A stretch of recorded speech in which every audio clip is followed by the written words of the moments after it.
guys, welcome back to my channel. My name is Shellby and I'm a mom of 2 little boys. So today it is my breastfeeding story. It's going to be a bit of a chatty one. It might come across a little bit negative. I hope it doesn't. I just want to put my story out there so that other moms might relate to the way that I felt about the whole breastfeeding thing, because a lot of people don't really talk about it. I don't think anyway, a lot of people don't really talk about how hard it actually is to breastfeed.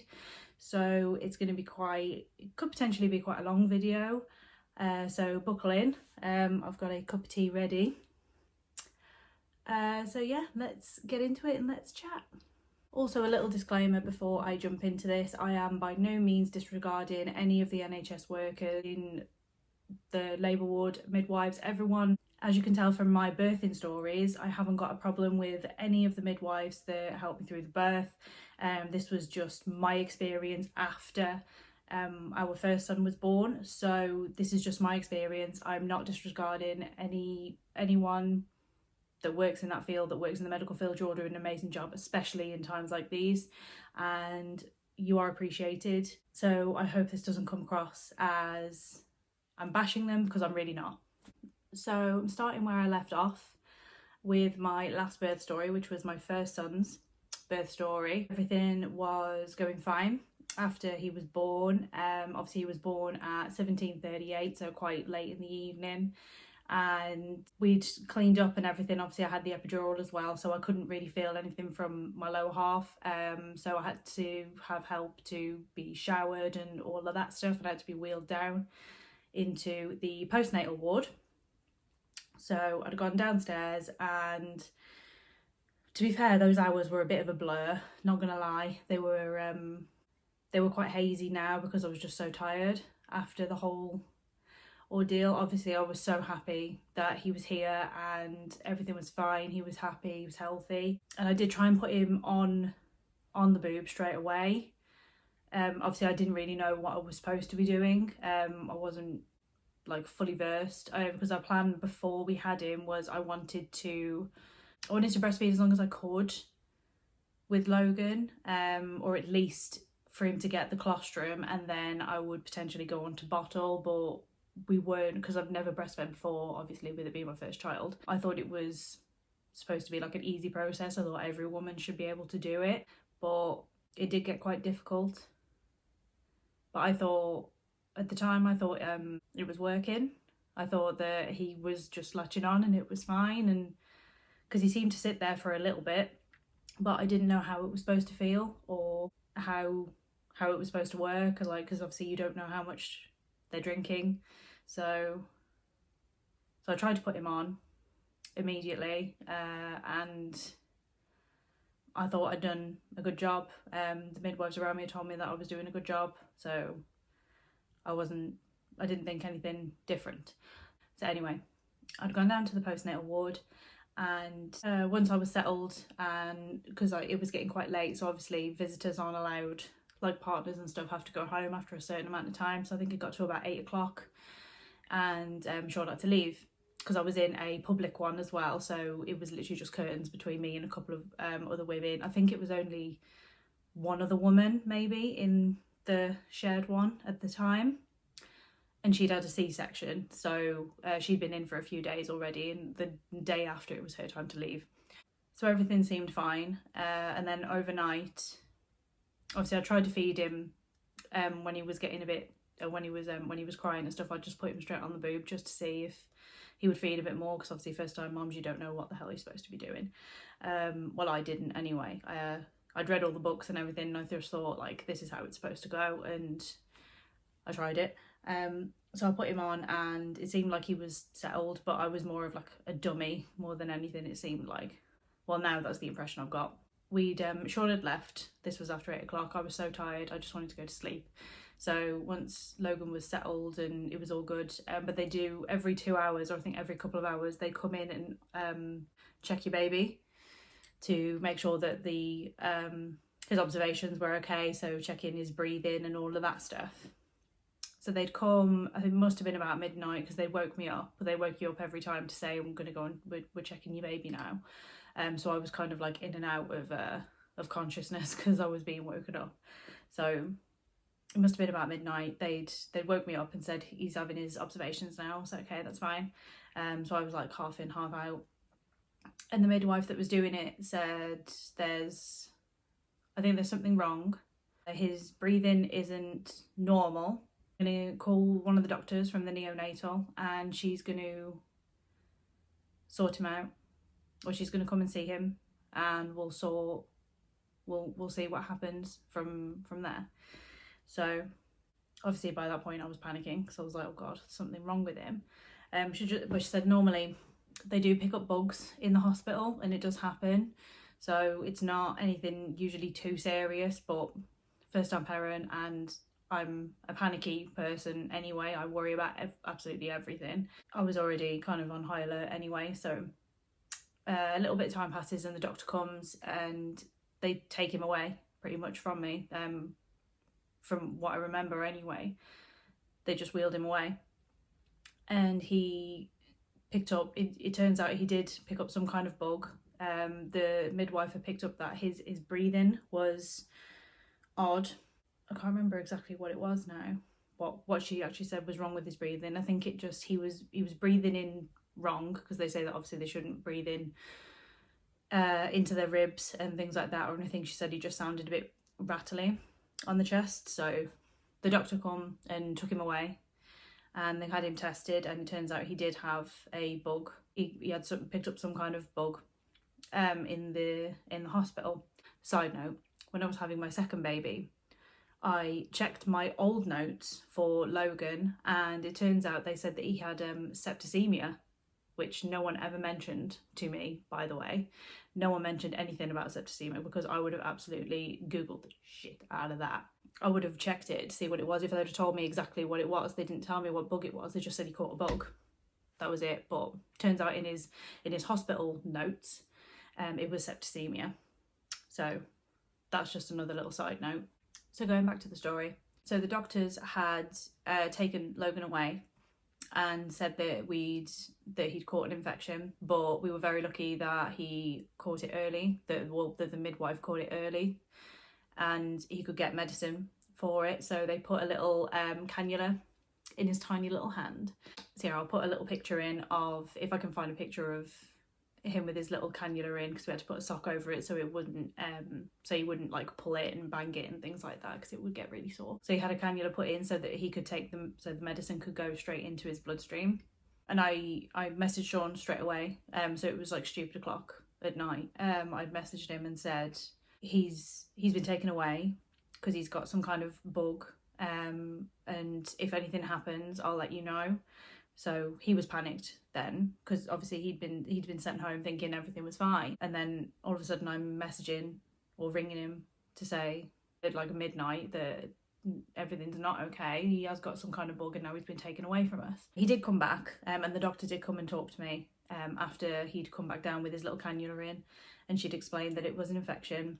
We were very lucky that we'd caught it, that the midwife caught it early, and he would have to have antibiotics for, the way she explained it was, the infection that he had, normally they give antibiotics for 2 days, and if it's not gone by the second day, then he has to stay in for the full 5 days. That's just the way that the antibiotics that they were giving him work. So if it was only a minor bug, it would have been gone within the 2 days, but if he hadn't built the immunity up in his tiny little body to fight it, after the 2 days he'd have to stay in for the full 5. So I ended up being in hospital for a full week after labour and all of that stuff, because obviously I got in on the Tuesday. So that was the plan. So they would review it again in 2 days. Next morning comes around and Sean comes in when he's supposed to. He brought me in some bits as well that I needed. I told him about everything that the doctor had said from what I could remember, because obviously it was still really hazy. I was very, very tired, and they were waking me up every couple of hours to check on my baby, which I'm obviously grateful that they were letting me know what was going on, because it was scary. It was really, really scary at one point.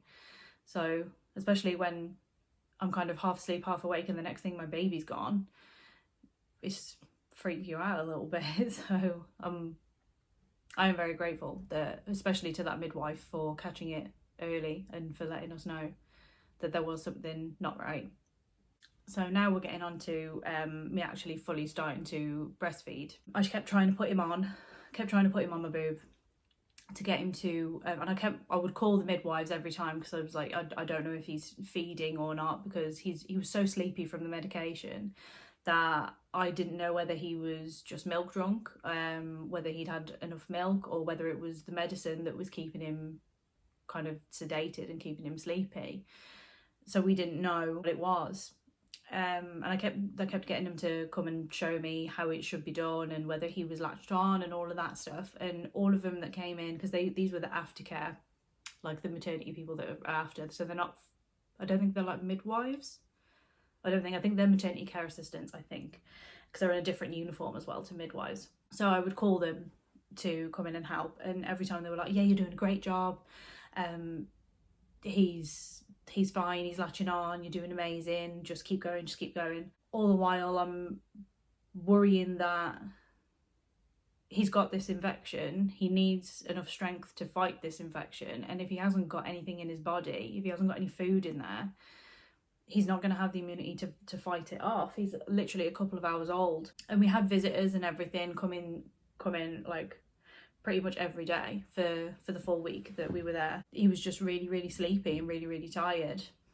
So obviously we were really happy that he was here and we had him and all of that stuff. But I didn't think, at that point, anything was wrong. I thought everything was being handled and it was going to be fine. But then after the first day, I think Sean noticed that he wasn't having any wet nappies, which was weird, because every couple of hours I'd be putting him on the boob to attempt to feed him, even though he was really, really drowsy and really sleepy. Every time he did kind of murmur or wake up, I put him straight on just to see if it would do anything. And he would just fall asleep pretty much, probably because of the heavy medication. Sean noticed that his nappies weren't wet. He didn't have any dirty nappies, and we'd read that they're supposed to have a certain amount of wet nappies and a certain amount of dirty nappies within the first couple of days. So, because it's the meconium poos as well at first, which are like the really, really dark, like tar ones, which are disgusting, but that's a side note. And none of that had happened, so we were getting a bit concerned then, and we kept asking, is everything okay with him? Because we're not sure if because his nappies aren't wet or anything like that. And they're like, oh yeah, you're doing fine. Like, just keep going, just stick to it, and he'll get it, it'll be fine. I knew deep down something was wrong, and I kick myself now. I don't want to get upset. I didn't think I would be crying, but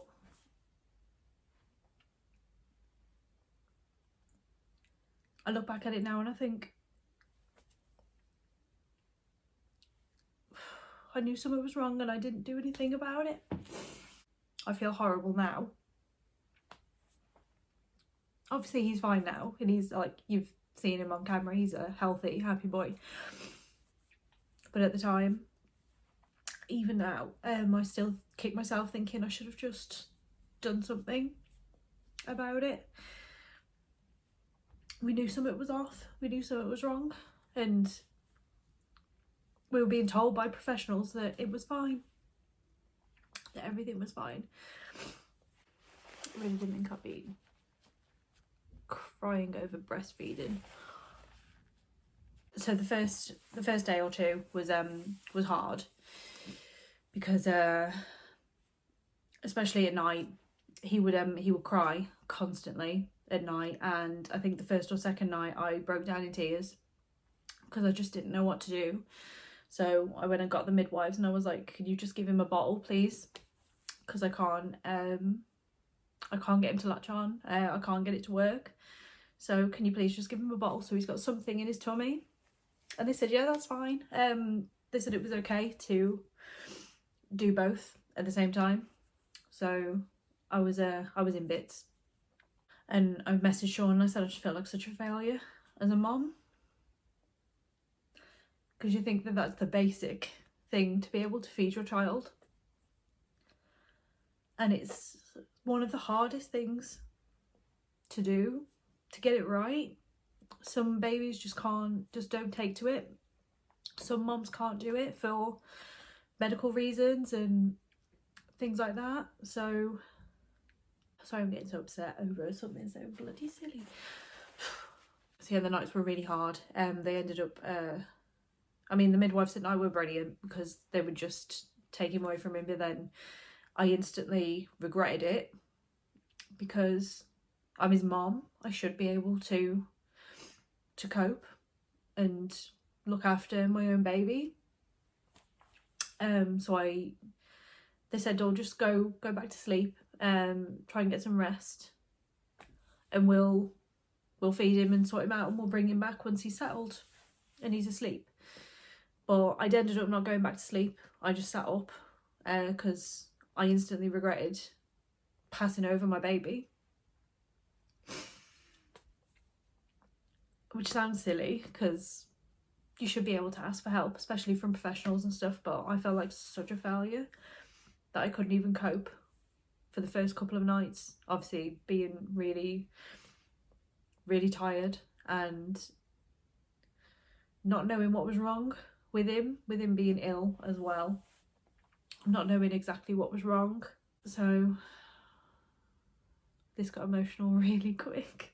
So day 2 comes, and obviously he's cried throughout the night because he's so hungry, and he's drowsy pretty much throughout the day from the medicine. And if you're a first-time parent, obviously you don't know, but the first couple of days they tend to lose quite a bit of weight, but then they'll put it back on. Roman didn't. I think he only lost like a little bit and then put it straight back on because he was a really good feeder. Usually that is quite normal. I think they lose something stupid like max, I think, half of their body weight from birth, and then they put it back on really quickly. But Logan had lost more than half of his body weight. He now developed jaundice, which he didn't have from birth. Obviously jaundice is really normal for newborns and just babies in general, and you just have to kind of keep your eye on it and hope that it should go away. With lots of, well, the main cures from what I'd been told was feeding, that he was getting really good feeds, and sunlight. But the room that we were in, because we were in the high risk kind of area after I'd given birth, I ended up having like a little ankle tag on him, so we couldn't take him outside without the alarms going off, which I called it like a little baby Asbo tag because you couldn't even take him outside, and the window was tinted, so people couldn't see in because we were on a ground floor room. People couldn't see in, but we could see out, and the blinds wouldn't move either, so the only bit of sunlight really that he got was like through tiny cracks of the blinds, which wasn't enough really. So we were trying to combat that as well as trying to get his feeding better. So yeah, at this point nothing was really improving. He still wasn't having wet nappies, he still wasn't really pooing. By day 2 they'd obviously reviewed his infection, and they had to keep taking bloods from him as well, which was horrible because they tried to do it in front of me, but I hate needles, and the fact that they were doing it to my child and it would make him cry. And sometimes he would be fine with it because he was just so drowsy, but then other times he would scream and it would just break my heart. So most of the time, to give him his medicine and to take bloods, they would pick him up and just take him away, which was easier because they knew what they were doing. By day 2 they'd reviewed his infection and it still hadn't gone away, so we had to stay in for the full 5 days, and I was distraught because I just wanted to be home. I just wanted to be in my own environment and to start living life with my new baby, and I couldn't do that, so I was trapped pretty much in the hospital. I couldn't leave, he couldn't leave.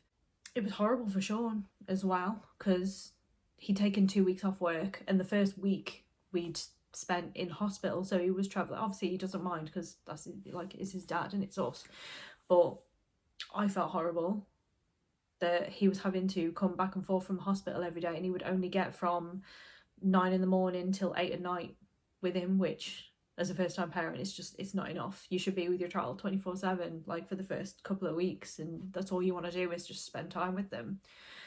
And he couldn't do that all the time, so they would have visitors as well still come in. And Sean's mum and stepdad actually was the ones that brought it up first. They'd spoken to Sean privately and said, it's not right, what's happening? This isn't normal. Logan's getting more and more sick. It's not okay. So either you intervene or we will. And we will talk to him ourselves, because this isn't right.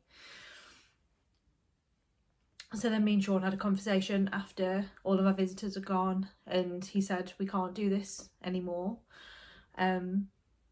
Obviously breastfeeding isn't working, and I was being told I was doing a great job and that everything was fine. Obviously it wasn't. I kind of knew something was wrong, but I didn't want to admit it.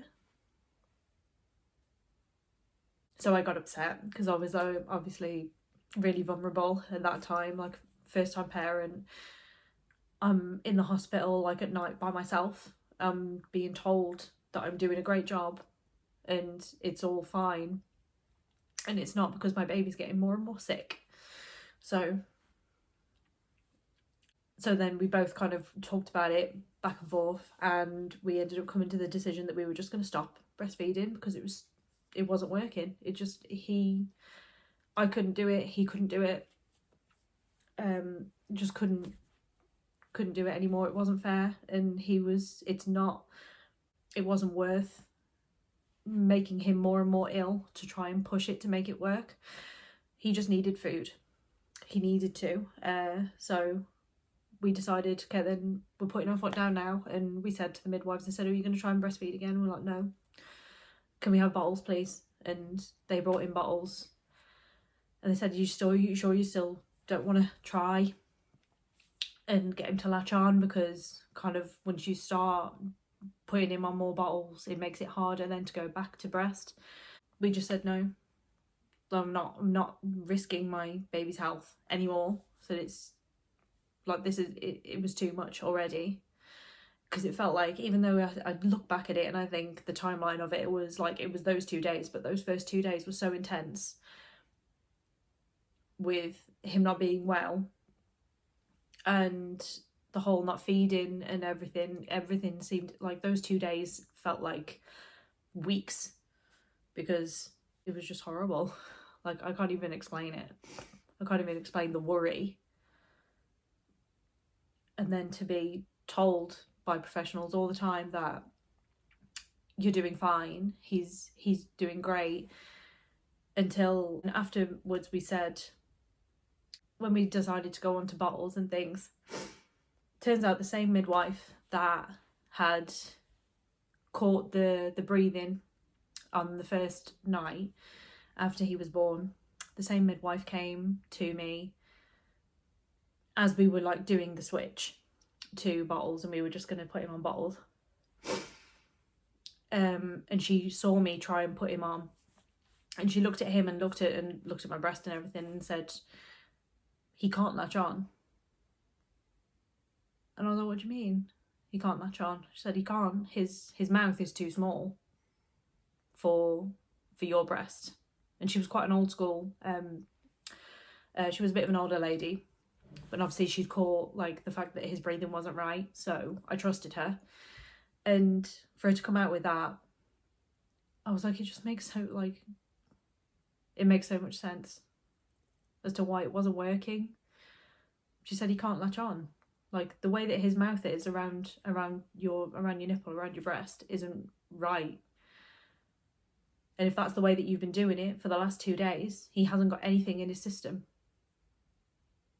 So all of that, all of the others telling me I was doing a great job and that I was latched on and it was fine, was a lie, basically.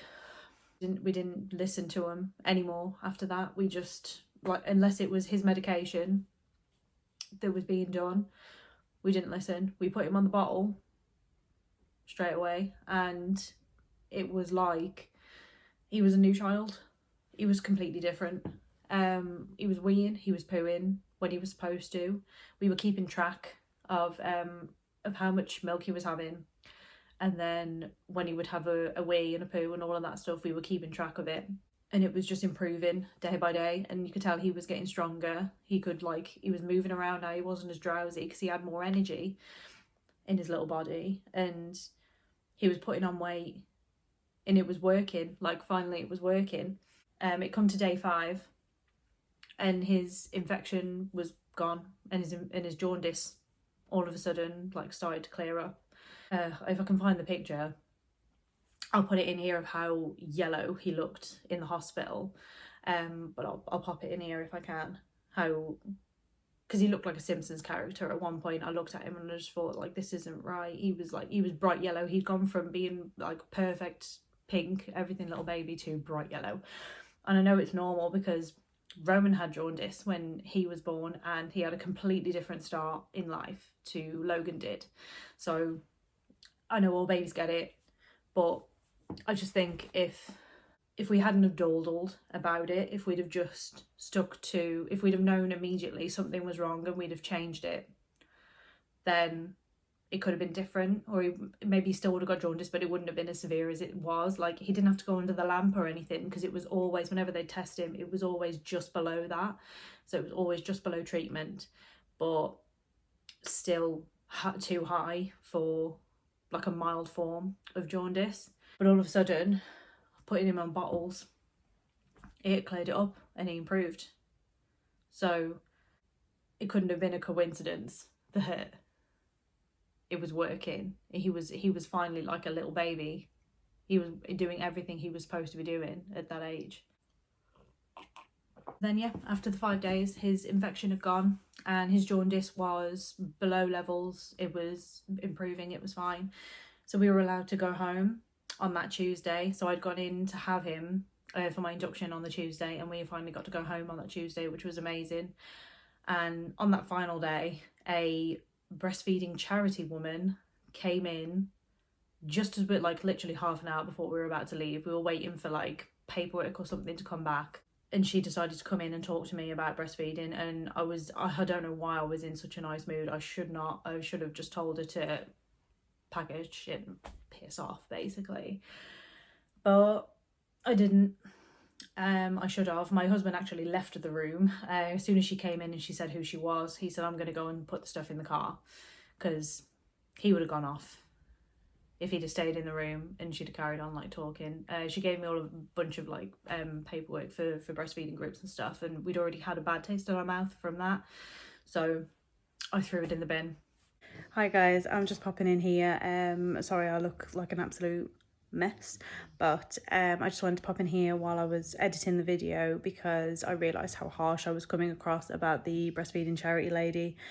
I know it's not her fault. I understand that it's not her fault what happened to us. I think at the time when I was recording this, I was just reliving everything. I was very, very raw about the whole thing, and obviously you can see I got very emotional and very passionate about our experience, and not wanting someone else to go through the same thing that we did. And I think anger just kind of took over me while I was recording it, so please don't take it as I was horrible to the woman, because I wasn't at the time.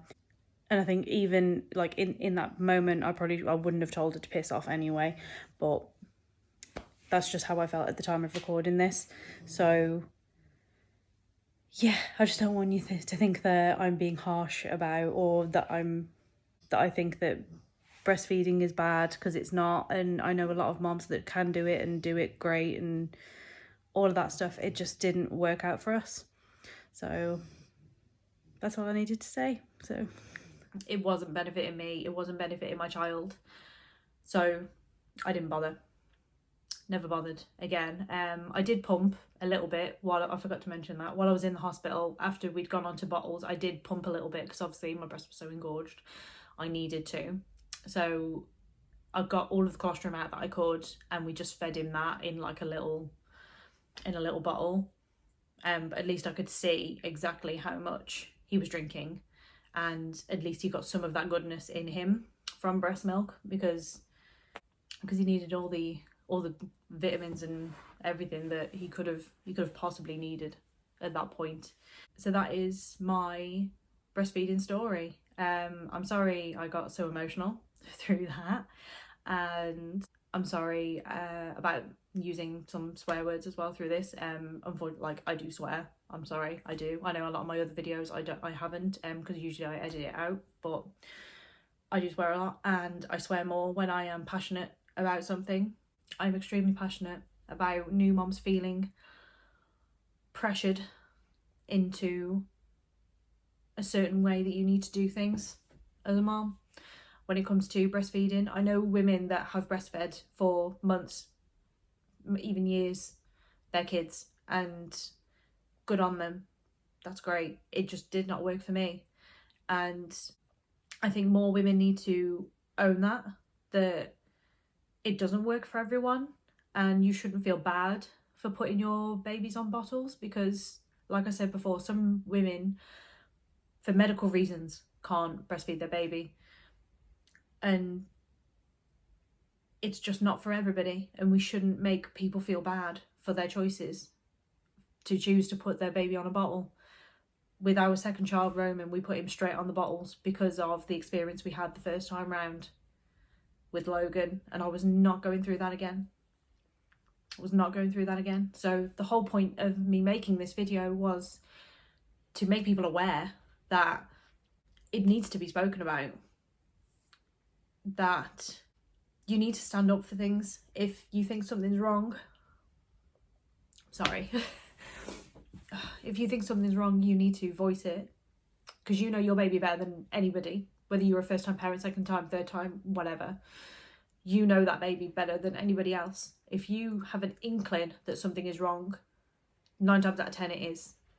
Your gut feeling will just tell you that something's not all right, and I should have listened to mine and I didn't. Or eventually I did, but I should have at first. I am extremely passionate about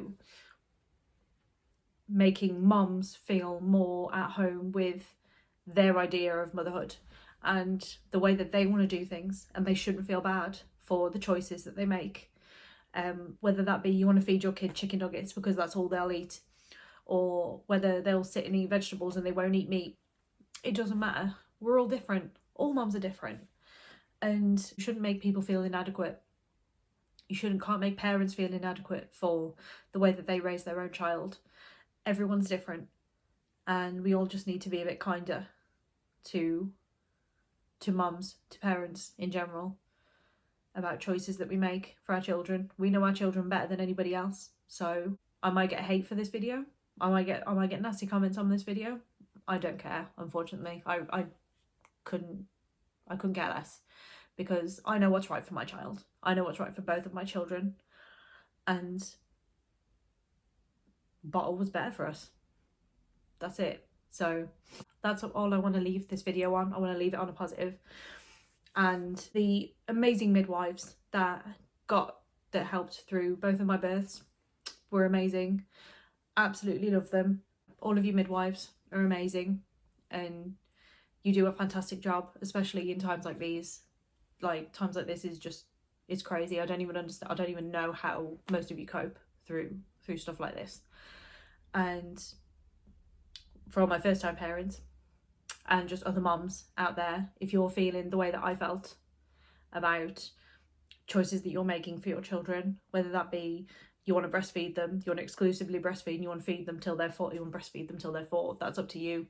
If you want to put them straight on the bottle and just give them formula, that's completely up to you. I support you. I support you for any choice that you make as a mother, as much as I would appreciate people supporting my choices.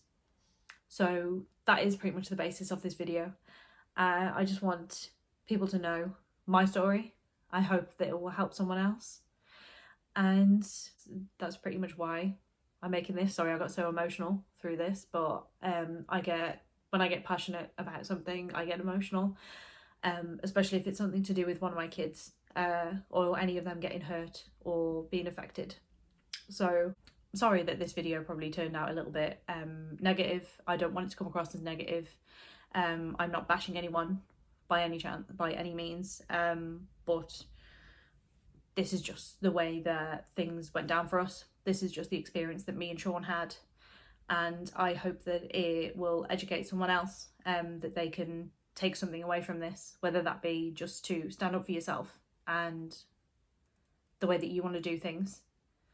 Then that's a positive for me, that I could just help someone else. So I hope you enjoyed this, and I will see you guys again soon. If you want to see more of me, I am on Instagram, and I'm now on TikTok with the same name as my Instagram, so Shellby Smith Mum Life. So I'm now on Instagram, TikTok, and obviously on here. So I will see you guys again soon. Until next time, bye guys.